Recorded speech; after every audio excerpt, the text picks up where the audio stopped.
અને સોફ્ટ મેંદુ વડા બનાવવા માટે આપણે અડદની દાળ પલાળીને લીધેલી છે, 3 થી 4 કલાક પલાળી દીધેલી છે મેં દાળ. મરચાં લીધેલા છે 3 કટકા જેટલા, અને આ આપણે કોથમીર લીધેલી છે થોડી, અને અડદની દાળ છે એ આપણે એકદમ પાણી નિતારી દીધેલું છે. અને બીજી જે વસ્તુ જોઈશે હું તમને આગળ વિડીયોમાં જણાવતી રહીશ. આપણે હવે એક મિક્સર જારમાં અડદની દાળને ક્રશ કરી લઈશું. પાણી આપણે નથી રહેવા દેવાનું, નિતારી લેવાનું છે બધું પાણી. સરસ દાળ મેં પીસી લીધેલી છે. એકદમ આપણે થોડુંક જ પાણી નાખેલું છે, અંદર 2 ચમચી જેટલું. અને જો વધારે પતલું થઈ જાય તમારાથી તો તમે અંદર ચોખાનો લોટ પણ નાખી શકો છો. હવે આપણે આની અંદર કોથમીર એડ કરી દઈશું.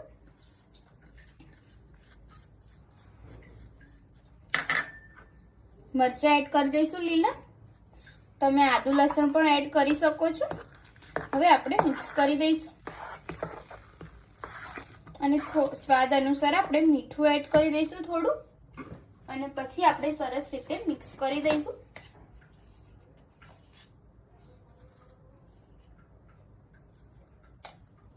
હવે આપણે એક જ સાઈડ આવી રીતના મિક્સ કરતા રહીશું.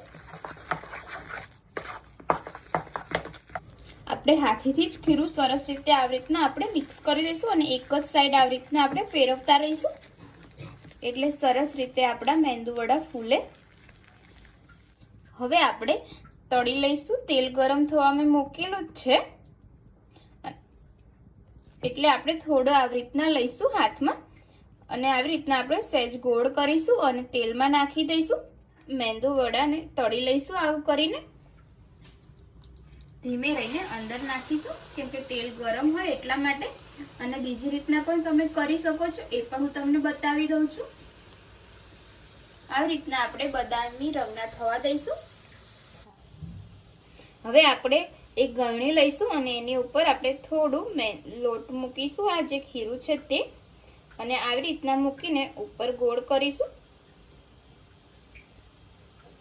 અને આને આપણે તેલની અંદર ઊંધું વાળી દઈશું. તમે આવી રીતના પણ કરી શકો છો. તમને જે રીતના ફાવે એ રીતના તમે મેંદુ વડા બનાવી શકો છો. એકદમ ઈઝી રીતે બનાવી શકો છો.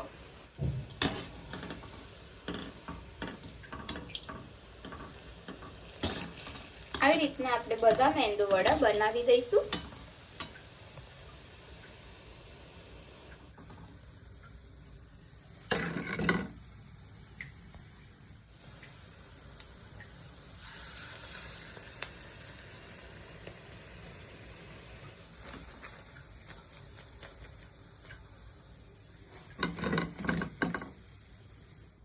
ફ્રેન્ડ્સ, આપણા મેંદુ વડા રેડી થઈ ગયા છે. તમે જોઈ શકો છો, હું તમને બતાવી દઉં છું. એકદમ સરસ બન્યા છે. તમે ઘરે જરૂરથી ટ્રાય કરજો. અને તમને મારું વિડીયો પસંદ આવ્યો હોય તો લાઈક કરજો, શેર કરજો, કમેન્ટ કરજો, અને મારી ચેનલને સબસ્ક્રાઈબ કરવાનું ના ભૂલતા. તો ચાલો હવે મળીએ આપણે એક નવા વિડીયો સાથે. જય માતાજી, જય શ્રી કૃષ્ણ.